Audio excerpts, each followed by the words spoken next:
Have you ever felt like the world is just on fast forward? Like the pace of change is just accelerating, getting faster and faster all the Oh, time. definitely. It's a common feeling, I think. Yeah, and Vint Cerf, one of the founders of the internet, he famously said back in '99 that a year in the internet business was like a dog year. So 7 years in regular life. I remember that quote, yeah. A different era. But here's where it gets really interesting, maybe even a bit surprising. Our sources suggest that AI is actually ramping up materially faster, makes the internet's early growth seem, well, almost a little slow in comparison. It's a pretty bold claim, but the data seems to back it up. So today we're diving deep into this astounding world of artificial intelligence, specifically large language models and, generative AI. Right. We're going to try and trace that journey, from the earliest ideas, the theoretical sparks, right up to the sophisticated systems we see now, the ones already reshaping industries across the globe. We'll look at the applications, the economic side of things, Hmm. the money involved. And the big societal shifts it's triggering. This whole deep dive, it's really about giving you a shortcut to being well-informed, packed with some surprising facts and maybe some unexpected connections too. Okay, so our mission today, basically, extract the key nuggets of knowledge from a whole stack of analyses we've looked at, help you understand what's truly important in this field that's just moving so incredibly fast. Sounds good. Let's get into it. Okay, let's unpack this. So, where did this all really begin? I mean, it wasn't just a sudden explosion, right? No, not at all. You've got aspirations for thinking machines going back centuries, really. But the formal start of AI research, that's generally pegged to the Dartmouth Conference in 1956. Right, Dartmouth, but even before that. Oh, yeah. Alan Turing's 1950 paper, Computing Machinery and Intelligence, that was crucial groundwork. He was speculating about machines that could think, introduced the Turing The test. famous Turing test. Exactly. And early ideas about neural networks, computing systems, sort of inspired by the brain, they were emerging as early as 1944. Wow, that early. Yeah. And we even saw, like, early forms of generative AI. Think chatbots like Eliza back in 1961. Eliza, right. It seemed kind of empathic, didn't it? In a way, yeah.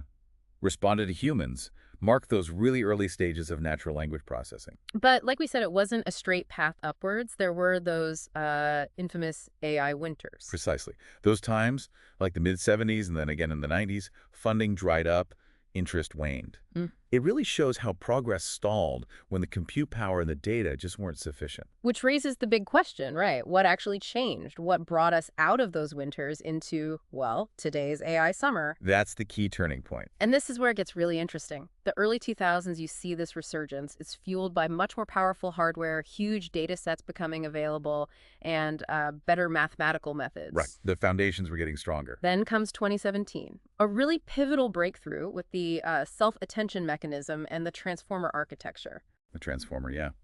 That was huge for language. It's a neural network design that's just really good at understanding sequences, like language, by focusing on how different parts relate. Massively boosted language models. And around the same time, well, a bit earlier, 2014, you get generative adversarial networks, GANs. GANs, right, which let us create really authentic-looking images, videos, audio. A game changer for generative content. So all this kind of converges, leading to the GPT models we hear so much about. Exactly. OpenAI's series, starting with GPT-1.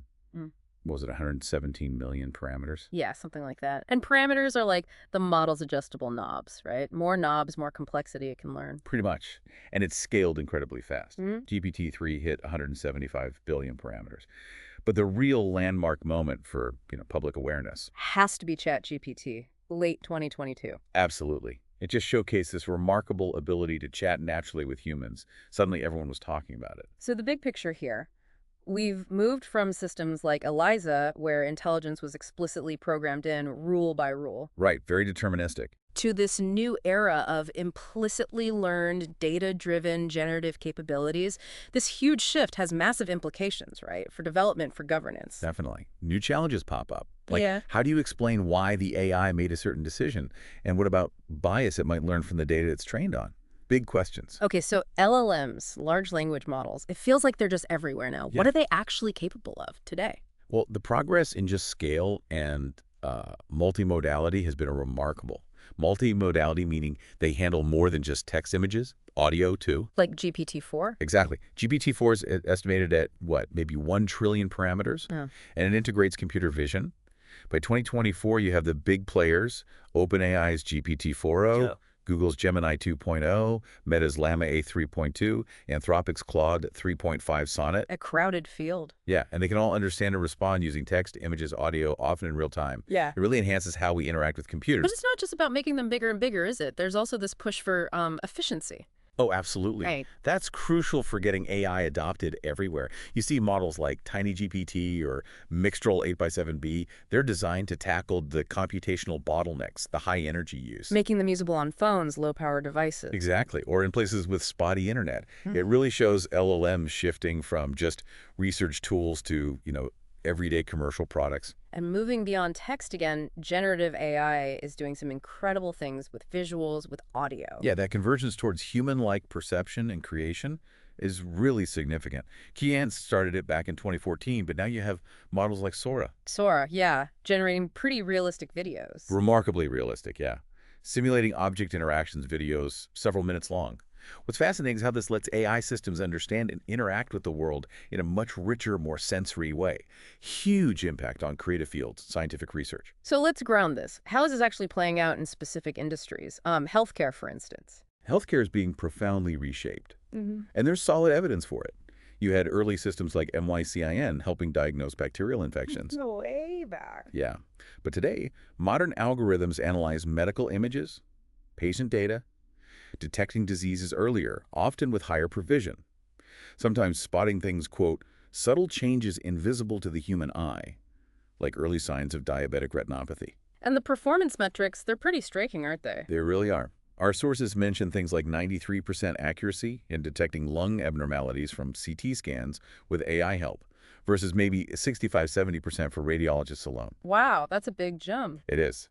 Or reducing false negatives in mammograms by 37% when AI acts as a second reader.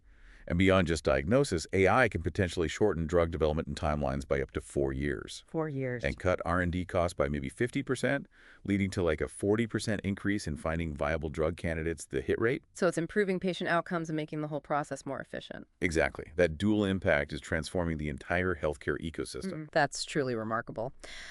Okay, what about education? How's AI changing learning? Education's another big one, primarily through personalized learning and something called intelligent tutoring systems, or ITS. ITS, so they adapt to each student. Precisely. They adapt to individual needs, give real-time feedback, tailor the content, even adjust tests on the fly. Studies show, moderately positive effects, better learning outcomes, knowledge, competence. Not just test scores. No, even things like emotional development, motivation, self-efficacy seem to get a boost. It highlights a more holistic impact. So you see this pattern. AI enabling precision and personalization at a huge scale, changing how core services like healthcare and education work. Right. Okay, switching gears a bit. The adoption data for AI, it's just staggering. It really does feel like change is happening faster than ever. Our sources even quote Vint Cerf's dog year thing for the internet, but then say AI trends are ramping materially faster. They absolutely are. The pace, the scope, it's pretty much unprecedented. I mean, get this comparison. ChatGPT hit 365 billion annual searches in just 2 years by 2024. It took Google 11 years to reach that same volume. 11 years versus 2. 5.5 times faster. It's mind-blowing. That really puts it in perspective. And the user growth for ChatGPT itself. Just as extraordinary, reached 1 million users in only 5 days. That's the fastest ramp ever for a standalone product. 5 days. And by April 2025, 800 million weekly active users. Yep. That's an 8x increase in just 17 months. Incredible. And the global spread, too. The internet, started mainly in the U.S., then spread out. Took 23 years for 90% of users to be outside North America. Right, a slow diffusion initially. ChatGPT. It hit that same 90% outside North America mark in just 3 years. It basically grew everywhere simultaneously right from the start. Yeah, that consistent pattern suggests AI adoption cycles are maybe ramping up in roughly half the time compared to older tech shifts, reaching that 50% household penetration point much faster. And it's not just consumers, right? What about developers, enterprises? How are they jumping on board? Developer growth is equally off the charts. Look at NVIDIA's ecosystem, 6x increase, up to 6 million developers in 7 years. 6 million. Google's ecosystem, a 5x growth year over year, now over 7 million developers. And Google processed, get this, over 480 trillion tokens a month across its products by May 2025. Trillion. And tokens are like the words or word parts Yeah. of the AI Yes, processing. exactly. And that 480 trillion figure, that's 50 times more than the previous year. Microsoft Azure AI Foundry, same story, 5x increase in quarterly tokens processed year over year. Wow. And here's a fascinating stat.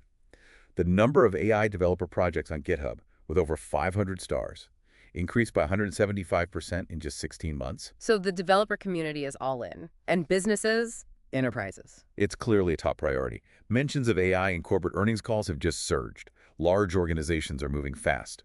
By July 2024, 78% said they use AI in at least one business function. That's up from 55% just a year before. 70%? And they're using it in an average of 3 different business functions. Generative AI use specifically jumped to 71%. Okay, so adoption is massive. But what about actual performance? Is AI reaching, human or even superhuman levels on certain tasks? On specific benchmarks, yes. Take the MMLU test. Yeah. Massive multitask language understanding. It covers 57 different academic and professional subjects. Top AI models are consistently improving, hitting accuracy levels that surpass human benchmarks on those tests. Surpassing human benchmarks. And then there's a Turing test aspect. In a March 2025 test using GPT 4.5, testers mistook 73% of the AI's responses as human. 73%. And in one specific chat, 87% of participants thought the AI was human. They said it had human vibes. Human vibes? That's wild. And here's where it gets really captivating for me.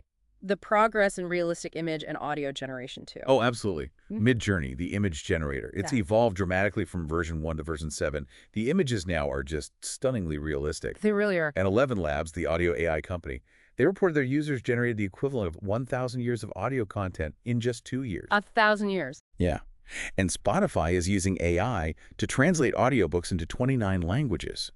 Think about that, just eliminating language barriers for creators. That really raises the question, doesn't it? How will all these applications keep accelerating AI's integration into just everything we do? It seems inevitable at this point. Okay, but this kind of progress, this scale, it must cost a fortune, right? What are the economics behind AI development? It's a really interesting dichotomy, actually. You have these very high and still rising costs for training the big models. Training, okay. But then the cost for inferences, that's the cost of actually applying or using the trained model, those are falling rapidly. So training a cutting-edge model might cost? Maybe $100 million today. Some currently in training are probably closer to $1 billion. And there's talk of $10 billion models potentially starting training in 2025. $10 billion just to train one model, but then using it gets cheaper. Dramatically cheaper. That's the key. Inference costs are plummeting. Take NVIDIA's GPUs. Their 2024 Blackwell chip uses something like 105,000 times less energy per token compared to their 2014 Kepler chip. 105,000 times less energy. Which translates to, get this, a 99.7% lower inference price for customers per million tokens over just 2 years. What cost dollars before might cost pennies now. Wow. So what does that mean for overall spending, then, if using it gets cheaper? You'd think spending might go down, right? But no, lower per-unit costs are actually fueling higher overall spending. How does that work? Because it gets cheaper to use, people and companies use it more, way more, which drives up the total demand for infrastructure for compute power. It creates this flywheel of growth, puts huge pressure on cloud providers, chip makers. And you see this reflected in just massive capital spending, right? CapEx. Absolutely. Global IT company data center CapEx hit $455 billion in 2024, and it's accelerating. Jensen Huang from NVIDIA called them AI factories. AI factories. And for good reason. Look at xAI's Colossus facility in Memphis. They went from basically a gutted old factory to a fully operational AI data center in 122 days. 122 days. That's about half the time it typically takes to build a single house in the U.S. It's superhuman speed. Unbelievable. But these AI factories, they must just devour energy, right? They absolutely do. Data centers overall accounted for about 1.5% of the world's electricity use in 2024. And that share has been growing by about 12% per year since 2017. So AI progress is hitting a bottleneck, not just data or algorithms, but the actual electrical grid. Increasingly, yes. Power constraints, grid stability, related demand strains, these are becoming major factors. Okay, so huge investment, huge energy use. Who's actually making money from all this? Where's the monetization? Well, you see really strong monetization happening across the whole AI ecosystem, starting with the chips, obviously. Yeah. NVIDIA's data center revenue has seen just incredible growth. Yeah, their numbers have been wild. But others, too. Google's TPU, Their tensor processing unit sales were up 116% to nearly $9 billion by 2024. Amazon's AWS Trainium chip sales jumped 216% to $3.6 billion. So if the chip layer is booming, what about the services built on top of that hardware? Compute services are thriving. A company like CoreWeave saw revenue jump 730% year-over-year to $1.9 billion. Oracle apparently has over $40 billion in new AI bookings that haven't even come online yet. 40 billion in the pipeline. Even the data layer companies that prepare and label data for AI, like Scale AI, their revenue increased 160% to $870 million. You're seeing this sort of reaggregation of power where infrastructure providers and data companies are becoming these new giants. And how are the big established tech players and the newer AI-focused companies doing in this mix? Microsoft's AI product revenue already passed a $13 billion annual run rate. That's up 175% year-over-year. 13 billion run rate. Palantir's U.S. commercial customer base grew 65% year-over-year. And then you have these specialized AI software companies growing incredibly fast. Abridge, they focus on clinical conversations in healthcare, went from $50 million to $117 million in annual recurring revenue in just 5 months. 5 months? Yeah. Harvey in legal tech, Decagon in customer service, they're seeing similar accelerated growth. And what's really noteworthy is that AI companies are hitting that $5 million ARR milestone about 35% faster than comparable software as a service companies did back in 2018. So the whole ecosystem is just moving at warp speed. Pretty much sums it up. Okay, we've talked a lot about AI in the digital world, software, cloud, but our sources mention something intriguing, that AI's momentum in the physical world is, quote, in some respects even more head-turning. That's absolutely right. We're moving into an era where intelligence isn't just in apps, it's embedded in cars, machines, defense systems. Okay. The rise of physical agents, as they're sometimes called. Physical agents. So things like self-driving cars are really moving beyond just tests now. They definitely are. Look at Tesla's full self-driving beta. They've seen roughly a 100x increase in the miles driven using FSD over just 33 months. 100x increase. And in San Francisco, Waymo, Google's autonomous taxi service, they captured a 27% market share of ride shares within just 20 months of full deployment. 27% market share, autonomously. Yeah. And a really striking insight comes from Waymo's co-CEO. He believes that in maybe 15 or 20 years, the autonomous driver will simply be better than a human driver because it will have trained on literally lifetimes of driving data. That's a profound thought. So beyond cars, where else is AI showing up physically? Well, defense is a big one. Hmm. Companies like Anduril, they focus on AI-enabled autonomous defense systems. Yeah. Their estimated revenue has basically doubled year over year for the past 2 years. Doubled each year. Then you have agriculture. Carbon Robotics uses computer vision on machines to zap weeds, eliminating the need for herbicides. Their fleet's weeded acreage is growing rapidly. Sapping weeds with AI. And even livestock management. Halter, a company using AI for intelligent grazing, saw a 150% year-over-year increase in the number of new tracking collars contracted for livestock. So it's cars, defense, farming, ranching. It's getting embedded everywhere. It really is starting to permeate the physical world. This sounds like AI could also unlock access, capabilities, experiences for people who maybe never had them before. That's a really important point. Think about this.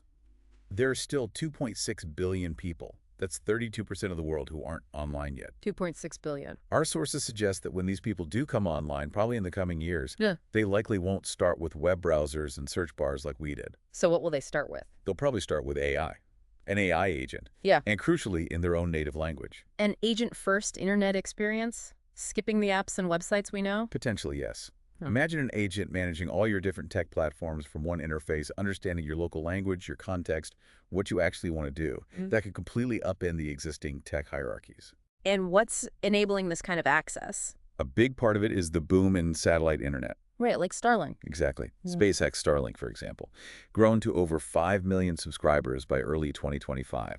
That's a 202% annual growth rate over about 3 years. Incredible growth. And its coverage is spreading globally, bringing reliable, high-speed internet to places that never had it.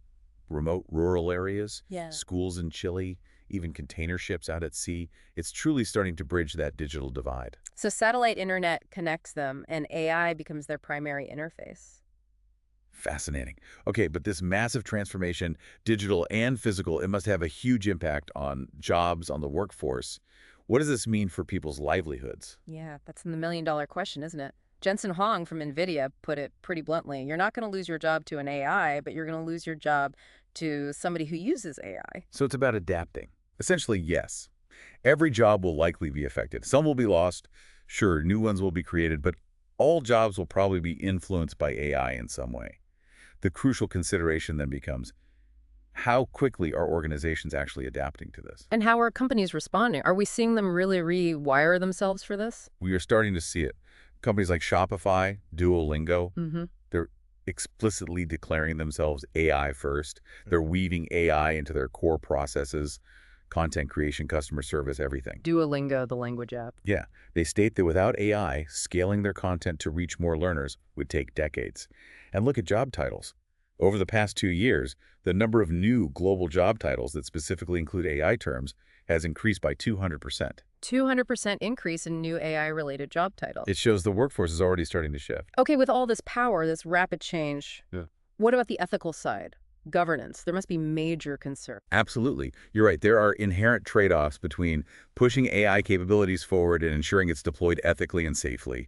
That's becoming really apparent. Like what specifically? Well, the very power of generative AI can be used to create misinformation, deepfakes. Their reliance on vast data sets raises huge privacy questions. And the fact that these models are often black boxes, meaning we don't fully understand how they reach a decision that poses real challenges to trust. Which highlights the need for rules, for governance. Definitely, and we're seeing that emerge. Take the European Union's AI Act. It went into force August 1st, 2024. The EU AI Act, what does it actually do? It's basically the world's first comprehensive legal framework specifically for AI. It sets up a risk-based system. So different AI applications get classified based on their potential risk. And where does something like ChatGPT fit in? Generative AI like ChatGPT isn't classified as high risk under the Act, but it still has rules to follow. Transparency is key. Disclose that content is AI generated. Comply with EU copyright law. Prevent the generation of illegal content. High-impact general-purpose models face even stricter requirements. So regulations are starting to catch up. This brings us to another huge aspect: global competition. This feels like a new kind of space race, doesn't it? Especially between the US and China. It absolutely does. It's a major strategic rivalry now. Broadly speaking, U.S. companies have often led in pioneering the really large models and the cloud infrastructure to run them. Right, the big foundation models. But China is advancing incredibly quickly, particularly in open source development, building out national AI infrastructure and leveraging state-backed coordination. Just look at the number of new large-scale multimodal AI models released, up 1,150% in 2 years. Language models up 420%. The pace is frantic. Is China actually closing the capability gap, though? Are their models catching up? The performance gap is definitely narrowing. You have Chinese LLMs like DeepSeek-R1, Alibaba's Qwen 2.5 Max, Baidu's Ernie 4.5 Turbo. They're achieving performance that's competitive with and sometimes even surpasses the leading Western models. Really? Surpassing. In certain benchmarks, yes, and often with potentially lower training costs. For instance, DeepSeek-R1, released January 2025, scored 93% on a tough math test, Math Level 5. Anthropic's O3 Mini, released around the same time, scored 95%. Very close. And they're building these on their own chips now, too, right? Because of export restrictions? Increasingly, yes. Models are being powered by domestic semiconductors like those from Huawei. The restrictions are pushing local innovation. So how does actual usage look in this competitive landscape? Are people in China using ChatGPT or their own tools? It's quite bifurcated. OpenAI's ChatGPT leads globally in terms of overall usage numbers. But within China, domestic players like DeepSeek, Kimi, ErnieBot, they dominate, racking up tens of millions of users each. Why the split? Mostly due to regulation and platform access. China has restricted access to many U.S. platforms, including ChatGPT. So local alternatives thrive. It creates these two somewhat separate AI ecosystems. And is there a difference in public perception? Interestingly, yes. Our sources point out that something like 83% of Chinese citizens are optimistic about AI's net benefits. In the U.S., that number is only 39%. Wow. 83% versus 39%. That's a huge difference in outlook. It really is. It reflects different cultural contexts, maybe different levels of exposure or government messaging. Okay, this has been a really comprehensive deep dive. It truly shows AI as this technology of, well, immense dual potential, doesn't it? Absolutely. The capacity for innovation, for positive change is enormous, Yeah. but it's matched by significant risks and really complex ethical questions we have to grapple with. We've seen how the tech itself is evolving, smaller, more efficient models, multimodal capabilities, verification becoming more important. It's fundamentally reshaping whole industries. And the lines blurring between the digital and physical worlds, with AI embedded in cars, machines, infrastructure. Huh. That's a powerful sign of how pervasive it's becoming. And the speed, that adoption rate faster than the internet. ChatGPT's user growth, the massive spending on data centers, chips, it really suggests a technological shift unlike anything we've seen before. The economics are fascinating too, those high training costs driving innovation, but the plummeting inference costs enabling widespread use. It creates this incredibly dynamic, competitive landscape. And wrapped around all of it are these huge geopolitical implications. This AI space race shapes not just how AI develops, but who controls it, impacting everything from security to economic power. It touches almost everything. So what does this all boil down to for you, our listener? Maybe think about this. The internet today, it's so woven into our lives, it's hard to imagine a world without it, right? Almost impossible for many people. Well, the projection is that in the next decade or two, imagining a world without AI will likely feel exactly the same. It will just be there, part of the fabric. Which leads us to perhaps the most critical question for you to think about. If AI is going to be as ubiquitous, as essential as the internet, the challenge isn't just if it reshapes our world. That seems almost certain. The real challenge is how we collectively, as a society, ensure that its immense power actually serves humanity's best interests. That's a really powerful thought to end on. How do we steer this incredible force? Thank you for joining us on this deep dive into the world of artificial intelligence.